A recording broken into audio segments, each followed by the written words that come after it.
So many people have asked me how I transformed myself from an AFL captain and professional horsebreaker to lying in ICU ward with snapped femur, broken back, severed spinal cord and an extremely rare lung disease.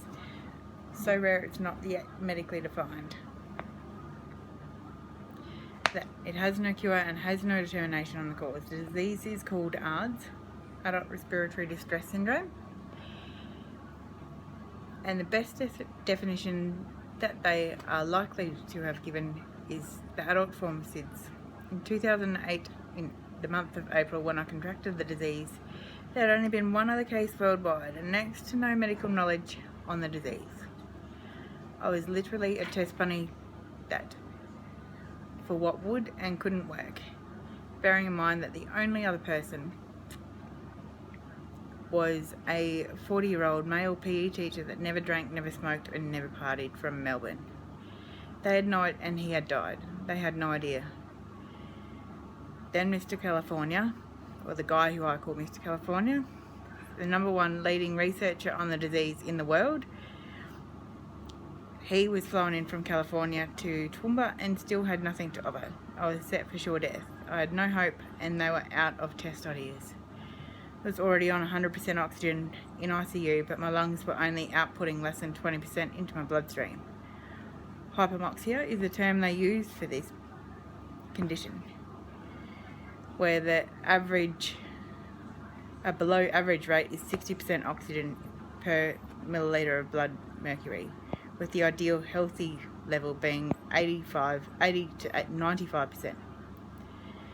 60% is where they put an oxygen mask on you. They tested this on the clip, the oxygen levels on the clip they put on your finger when you go to a hospital when they first examine you. It's a little machine that beeps in relation to your pulse levels, where it's usually an ideal average is 90 to 90% to be normal, and 60% is the point where they hospitalise you and put it with an oxygen mask, where intensive care is required. The normal pulse oximeter reading was my normal pulse reading while I had the disease was sitting at 19 to 29% most days while I was in there. I should have been dead right from word go. I remember the machine beeping, which traumatised my nightmares of the accident, the horse rolling over and over and over on top of me and me flipping over on top of the horse every time I hit the ground, bouncing for 200 metres.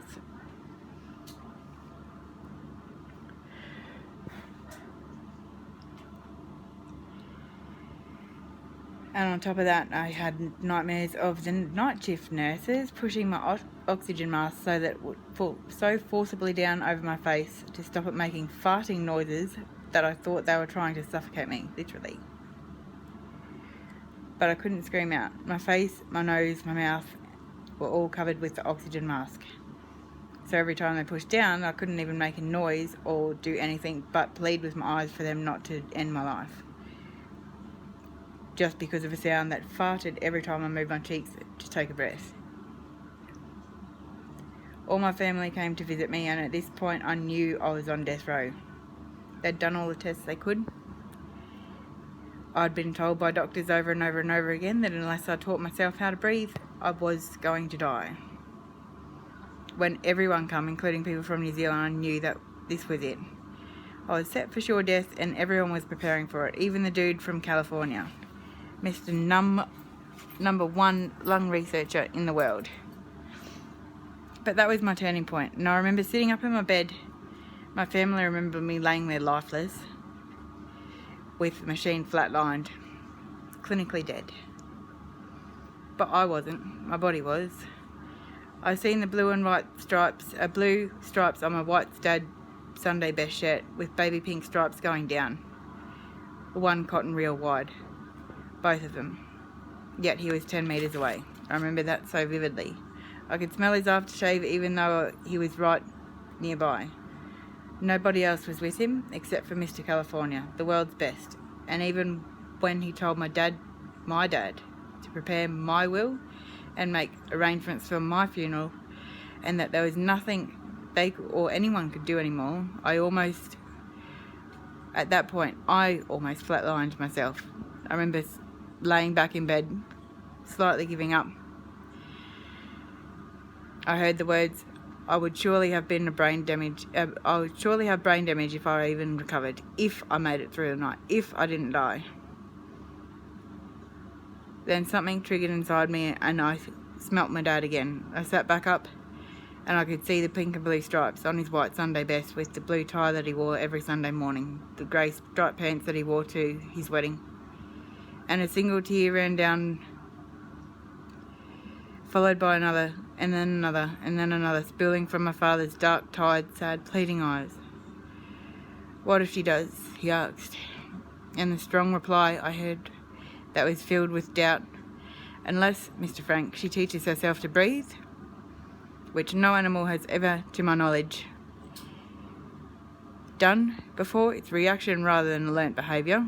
It's not physically possible or scientifically possible that any animal can teach themselves how to breathe or make their heart beat. And so that, Mr. Frank, is my opinion. And it's highly unlikely and highly improbable. It's not what I perceive any human to do, and especially in her state. I perceive it, and it is my professional opinion, that it is impossible. Impossible. Interesting word. And then he left. My dad couldn't even look up. I wanted to strangle that guy. He made me so fucking angry. I wanted to scream at him the words, "Oh, ye of little faith," like I'd been brought up in my religion. Oh, I will believe and I will teach myself exactly how to breathe. You'll see, dickhead. So all night long I practiced, focused hard, painfully, manually operating the entire task of taking a breath. And if you do this with me while I explain it, you'll actually realise how hard it was, because you literally stop breathing when you think about breathing. Taking oxygen in, pretending you are the oxygen, how you travel up the nasal cavity, then how you get diverged down into the esophagus, and how the esophagus would have to squeeze you and contract you all the way down into the lungs. That would be a long passage if you're only one tiny little molecule of oxygen, right? Then from there, you haven't even taken a breath yet, mind you, so still holding on to that first breath. Then the belly expanding and the rib cage expanding, hearing the cracking of the ribs at the same time as they expanded outward.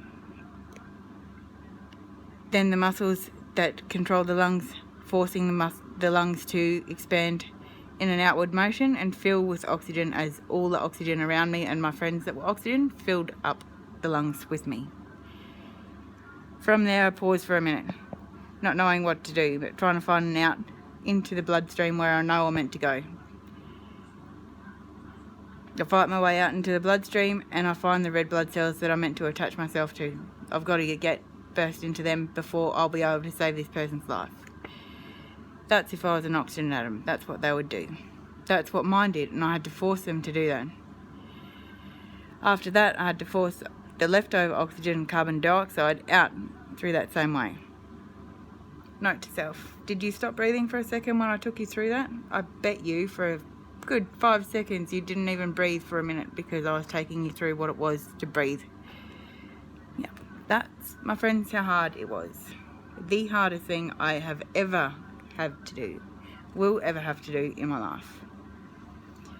But anyway, the next morning's visiting hours, I'd transformed my whole situation from sure death the night before and no chance of survival whatsoever, to being the only survivor of the extremely rare and fatal, not yet medically defined lung disease called ARDS. It had transformed so much that I showed no signs of ever having the disease in less than 2 days, with my blood oxygen levels well above, at 98%, the normal humans. Then other people have asked me, so from that, seeing how you survived it, what did the doctor say I had to do? I don't know how I did it, but like I said, I just imagined I was oxygen. An oxygen molecule going into my lungs and then down and out into my bloodstream. That's how hard it was. That's what I did. The founder of Mind Valley Academy, Vishan Lakhani, talks about this in his book How to Be Unfuckable. And I want to add this theory that I've created from my own experience, a Rose philosophy, with additional brain hacks and principles that I learned and found in my own life experience and want to share with you. In my free Pimped Mindset Training live event seminar at the Shamrock Hotel on the 20th of August 2018. To be truly pimped and for a truly pimped mindset, you need to come to this event. And I'll tell you some more incredible stories of how I've been able to transform my life. But that's not all, folks, no. Because life always throws us hurdles, and the moment we advance in life, the more we achieve, and the more we become successful, and the more we get where we want, the more we are hit with. Every single time. Think about your own life. Think about your dog's life even. It's a process of conditioning. The tougher we get and the tougher we want to get, the more obstacles we are hit with, the more hurdles we have to conquer. It's like that old saying, the tough get tougher and the weak get weaker. The rich get richer and the poor get poorer. Same process. After my ordeal with ARDS, I remember how I said I had a severed spinal cord and a snapped femur. Left femur, the biggest bone in my body, was literally snapped in half, almost protruding out of my knee. I had to get a titanium rod put down the middle. So now I'm half Wolverine. Yay! He's my superhero. Well, I beat ARDS and I survived, but I was in a wheelchair and paraplegic from my waist down, condemned for a life of being paraplegic. Never to have children, never to be a captain of an AFL team, never to ride a horse again, never to run again, never to swim again, never to do anything physical, which my whole life had been based around. Had Bart Cummings phoned me up to break in his own personal polo team, for crying out loud. And I couldn't even ride or saddle my own horse, because you can't do that from the ground of a wheelchair. I couldn't even be around racing. Broke my heart. Or play a game of sports, or run, let alone walk.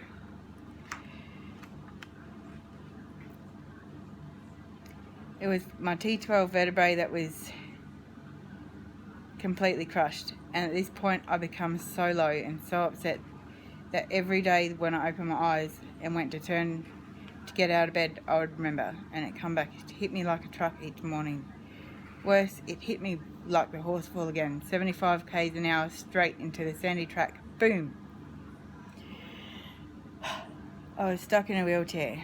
I wouldn't ever walk again, and I wouldn't be able to play a game of AFL again with the girls, let alone the boys, and we were 5 years in a row Queensland champions. I let the whole team down. I let everyone down. I was worth nothing. Just a piece of shit in a wheelchair that everyone had to look after. Couldn't even ride my horses again. I couldn't even go out and feed them again. These were horses that I'd broken from yearlings. They were my babies.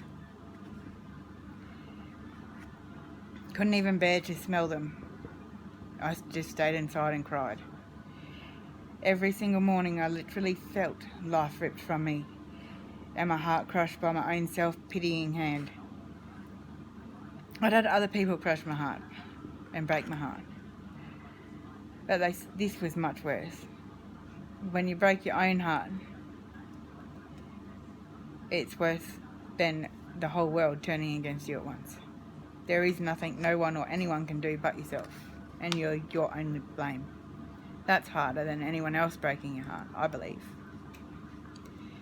Then one day, my dad's wife said something to me that angered me so much, and that anger fueled my hatred, and my hatred fueled my passion, and now passion has fueled the love that I have for Phil. Because you know what she said? She said, Annalise, just get over it. Deal with life. You don't live out of a wheelchair anymore. So get used to it. I'm sick of seeing you sit around and cry. Just accept that it's God's simple plan, alright?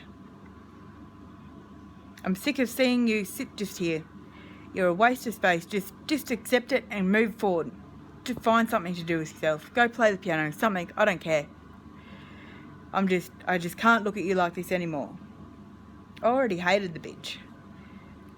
She was old, 10 years older than Dad, and a real fucking fuddy-duddy. But right after she said that, and waddled off with her grey ponytail swinging side to side and her bum cheeks jiggling, just silly things to remember, but she had been on my case so bad that I really knew how to get under my skin. I hated her. I was my dad's best friend, and she hated that fact. But at the same time, I thank her and love her for that every day, because those words that she said just there, although they were really petty and they were nasty, they were also true. And my passion through hatred ignited love. So what I did, I made that decision, and I chose to prove her wrong and show her how wrong she was, just like I'd done with the doctor. Fucking Mr. California. Both of them had no idea who they were messing with. I'm Annalise fucking Frank, aka, as I've always called myself, Anna fucking Brockovich, because one day I will change the law. Watch this space. So every day after that, I focused inward on my spine like I had done with my lungs, onto my leg and vertebrae. I had to heal my leg first, and then I had to heal my vertebrae, but the spinal cord was going to take some time. I had to picture how the spinal cord went up to my brain, where it goes, where it weaved through every vertebrae throughout my back, from T12 all the way to S2 and 1. And then where it went down to my tailbone, right to the tip. I pictured the nerves, all that they were, and I remembered my pain as best I could to do this, from when I'd had sore backs, from when I was tackled in footy or been thrown off a horse, from when someone had punched me or Damien had bit me in the shoulder. I had to remember every single part of my back muscle, every single fibre. And then within 1 week of doing this and meditating on this and thinking about this constantly, day in, day out, night in, night out, I got my little toe to move. Just a little bit, up and down, after a few days of what felt like a lifetime. And then the next week, I got my feet to move, until I got confident enough to stand and up in the shower, sneaking my way without Phil or Dad seeing me, or my sister Martine. I'd stand up in the shower without the railings, and then when I went to the toilet, I'd wheel the wheelchair in there, and I'd stand up and pull my pants down or my skirt down and go to the toilet, and stand back up from the toilet and walk 1 step to my wheelchair before collapsing. Then when I was going to bed, I'd get up off the bed and I'd sit down from the bed, park my wheelchair further and further away every single time. Then steps down the hallway to the toilet at night when Dad and Phil were sleeping. Don't tell them I did this. They'll be angry. They don't know. Until, or at least I thought they didn't, until my step-brother-in-law, Michael, snuck into the house. Him and Melanie were living down in the shed, and he'd come into the house to sneak some munchy food because he was stoned as a kite. Lucky for me, no one believed him. But he told everyone at breakfast the next morning that he'd seen Annalise get up out of her wheelchair and almost run to the toilet. It was impossible, right? Everyone had told me it was impossible. So they believed that it was impossible, and Michael was way too stoned. Thank God, I thought. But when it was Phyllis that went on a little rant that Michael was a liar in front of everyone at lunchtime, and that it was impossible for me to be walking, I simply got up out of my wheelchair, told her that Michael never fucking lied and they should listen to him because he's not just a fucking stoner, he actually seen what he saw. And I got out of my wheelchair for the first time in front of anyone and walked over, hit it so hard, which hurt my hand, almost broke my finger. And then after I did that, I fell over, unable to concentrate enough to keep standing anymore and walking at the same time.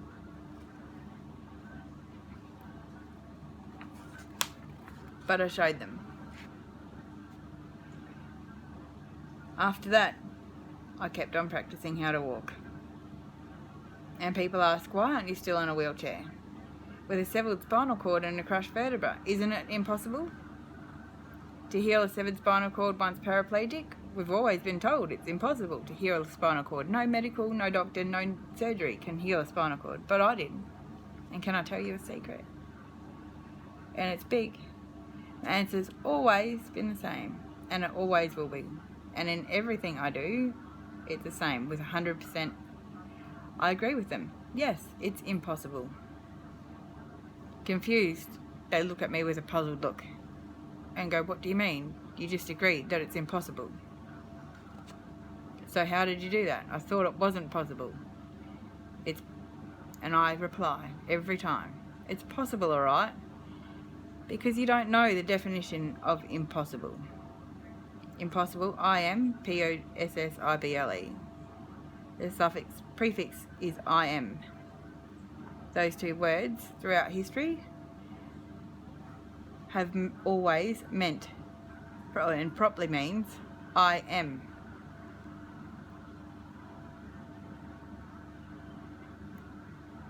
And whatever follows that word. I am possible is what impossible means. There is no such thing as impossible. It's I am possible. And that's when I discovered that we were all preconditioned with what I call the Global Restriction Convention Fellowship. Restriction Convention Fellowship, which has captured every single home with a television and wireless radio, so no human can properly progress. Lucky for me, I was brought up Amish, so I never had TV. I was never brought up with the idea that that was even possible, or the mindset.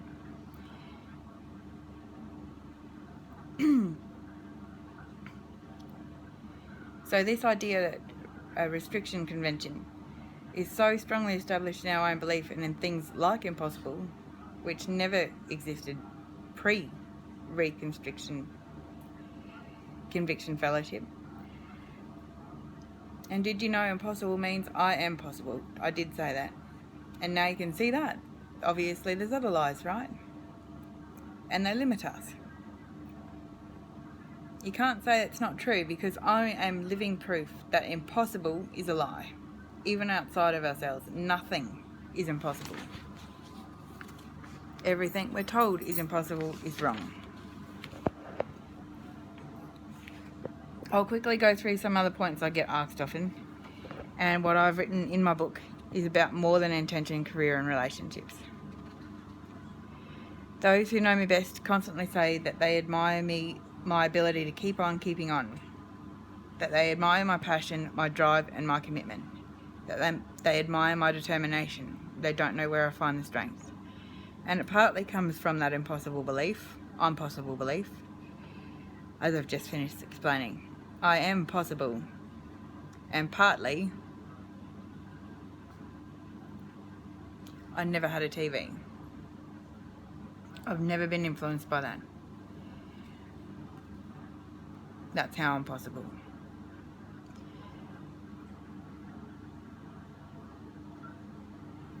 So from there, I could go on with other things that I've done, other accomplishments, other tasks, other feats, but I'll get to the main point. I want to help you, and I want to help the world.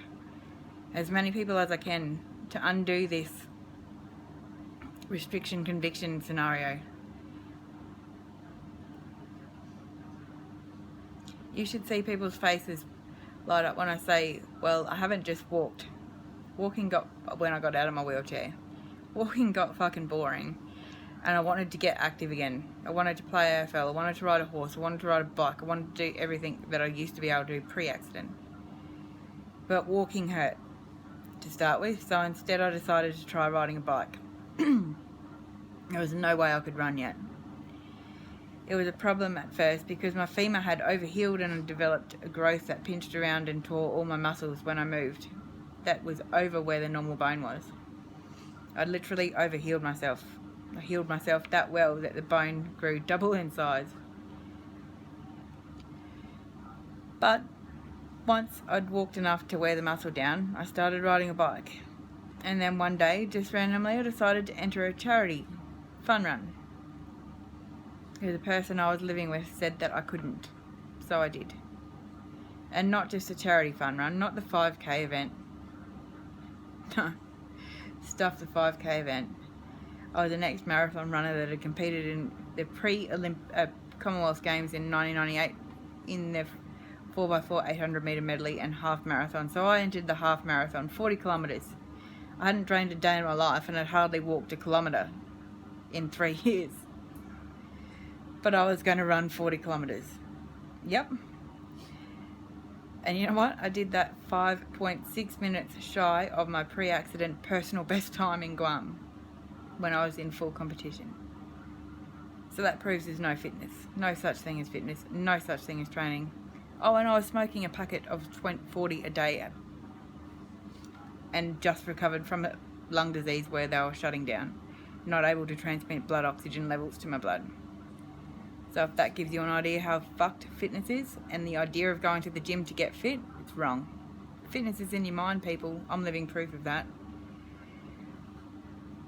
The monks are living proof of that.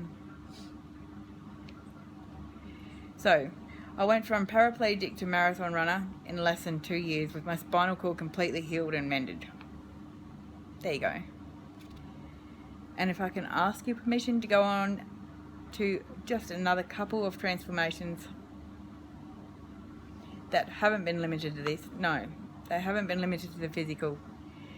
When all seemed great, and with physical as well, everything got even harder, and I had to take some real life hard decisions and get back on board and get on board quickly. In 2010 I got married, and I was a 5th generation Amish Christian brethren with a marriage mindset that was the be all and end all in life. You got married, you had kids, that was it. There was no divorce. If you got divorced, then you weren't part of the religion anymore. Both sides of the family are 5 generations in, so you can imagine how it would have devastated them and devastated me when I found out my husband was gay and ended up leaving him. Well, I didn't have a choice really. I gave him the house and said I didn't want to be in his way of love. So I gave him everything and took my dad's cabinet. I was just so naive. Can't believe I even did that. But then again, I didn't even know people told lies. Never had a TV and had never interacted with anyone before. And if I looked at the person of the opposite sex right up till when we got married, 27 years of age, we were going to fall pregnant and be married. So how was I to know? We never talked about sex. We never talked about anything. But that's a way of life, I guess. And from there, an Amish little Christian girl that had just found out her husband was gay moved down to my stepsister Melanie's down the Gold Coast, and a month later was living in penthouse apartments on the Gold Coast in Surfers Paradise, advertising for drug-using, street gang dating call girls, prostitutes. They couldn't read or write, and I could read or write for them. I got free rent, they got to use my bedroom whenever they wanted, and everyone was a winner. I didn't have a job. I thought I was doing the world a favour, but clearly I wasn't. 6 months later, I was almost ended up in jail with 3 federal charges, another 6 federal charges of counterfeit notes, and several possession charges, breaches of bail, and missed court attendances, as well as 27 unlicensed driving charges. No one in my family had ever been involved in this kind of thing. I was already disowned, had no one to turn to, and not only that, but because I didn't give my sister any money for staying in her garage for one night a week, I got kicked out. With all my worldly possessions dumped in the middle of Chevron Island, if you know where the Gold Coast is, right in the centre near the TAB, on the Gold Coast 600 weekend. No one was around, no one was calling girls, because everyone was watching the sports cars go round and round the track. I couldn't even sing out to get help so people could watch my stuff while I went to charge my phone to make a phone call to a taxi. If I left there, I knew for sure that everything would get stolen, so I was stuck literally sitting in the middle of the road not knowing what the fuck to do. Thank God my phone rang and someone came along and changed my life. It was after a girl, but I ended up telling him the situation and he helped me out immensely.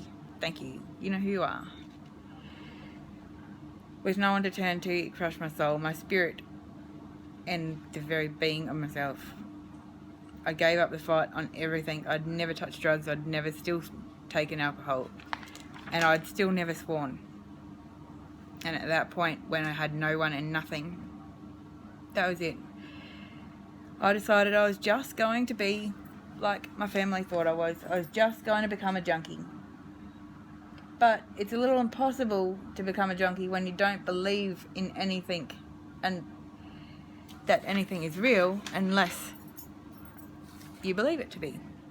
And I had no belief whatsoever that anyone could be addicted to anything. As hard as I tried to become a junkie, and I know how stupid this sounds, I did everything and I tried everything, and lots of it. I wanted to become a junkie, so then I'd have an excuse why my family had turned their back. Then I'd have an excuse why my family were pieces of shit that just didn't open their minds as I had been and couldn't see life as I did. But I never became a junkie. The minute I left the Gold Coast and stopped, there was no withdrawals. There was no wanting it. I never wanted it. I did it because people around me were boring the shit out of me because they were just dickheads. I never did heroin, but the principle still applies. And unless you want to be an addict and accept you're an addict, there is no such thing as an addiction, people, so get over it. I teach that to you. And I've taught many people how to get over addictions to alcohol, to drugs, prescription and medicinal, as well as illegal drugs and substances. Many times, more than 50 people I've completely cured of their disease or habits. So I know my method works, and I call it animalistic psychology. What I'm introducing to you guys in a program that I'm running on the 20th of August is all these things, on the tips and tools, the secrets that I've created and designed and come across that are just basic secrets to life, but we're so pre-programmed to not use them that we don't know how to anymore, and it's sad. And I thank my Amish upbringing for not having a TV so that I was able to tap into these, because otherwise I wouldn't be here. Simple. That's a fact, guys.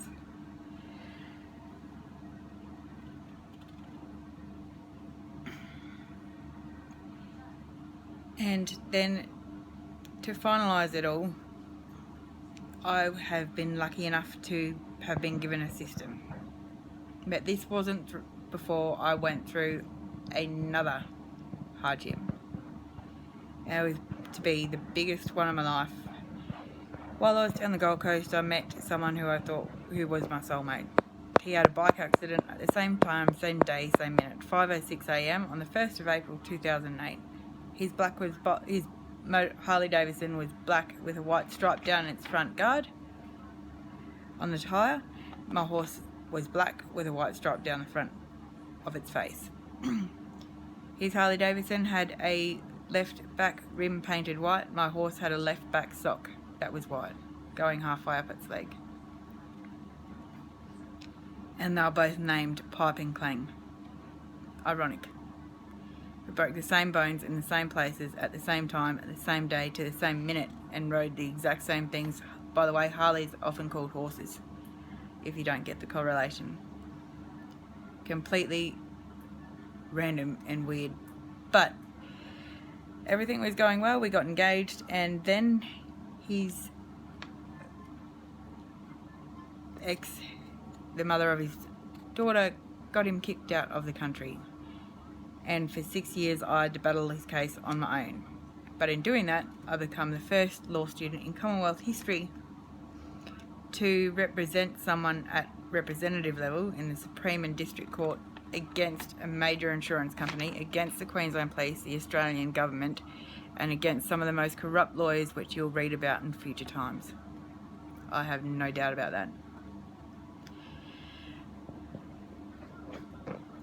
What I've learnt from all this is that nothing good comes easy. And good had come from running this case.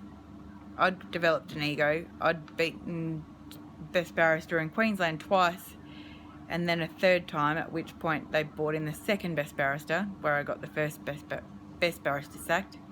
brought in the second best one, and he hit me with something that not even a barrister would be able to argue against. I had nothing. I felt like I was a failure, and I'd let the whole world down and my fiancé soulmate down. And not only that, more so his daughter. But that wasn't my lesson. The lesson was I needed to stand up for myself more and realise when people were using me. That was a major lesson that I've had to learn my whole life, but hadn't yet learned. And it repeated itself in a way that was the most harsh for me, where I had no choice but to learn it and let go. So that's why that happened. All in all, if we are living a life that we need to, and if we are living to our true purpose, we'll always have obstacles to put up with that trip us over our entire lives. Not only by other people, but by the entire universe. You know what? I've come to love those hurdles. And I love a challenge. As does every human that has a heartbeat and can breathe. Because these hurdles make us and show us and shape us into the world's greatest people that we can be. These hurdles make us and show the world greatness, our greatness before we can ever get to where we want to be. The world already knows that we're successful long before we will be. Think about Mel Gibson in Braveheart. All of Scotland knew his name. All of England, France and Ireland knew his name. But he didn't know of his name, and he never will. He still lives on today, 300 years later. That's a hurdle that's worth dying for. That's what I want to give to you. Passion enough to be human enough to stay positive when the world is, and the entire world and everything is against you. Because that, people, is how you make a difference. That is the only way to make a difference. Or that and my tools. My tools will help give you an easy guide on how to do this without having to live from your deathbed or work, without having to fight a whole nation, or nations as Mel Gibson did in The Patriot, William Wallace. Without having to be a fucking Brockovich or some chick that's dying of AIDS on a deathbed. Without having to be the fiancé of a person that got kicked out of the country. Without having to be someone that really nobody knows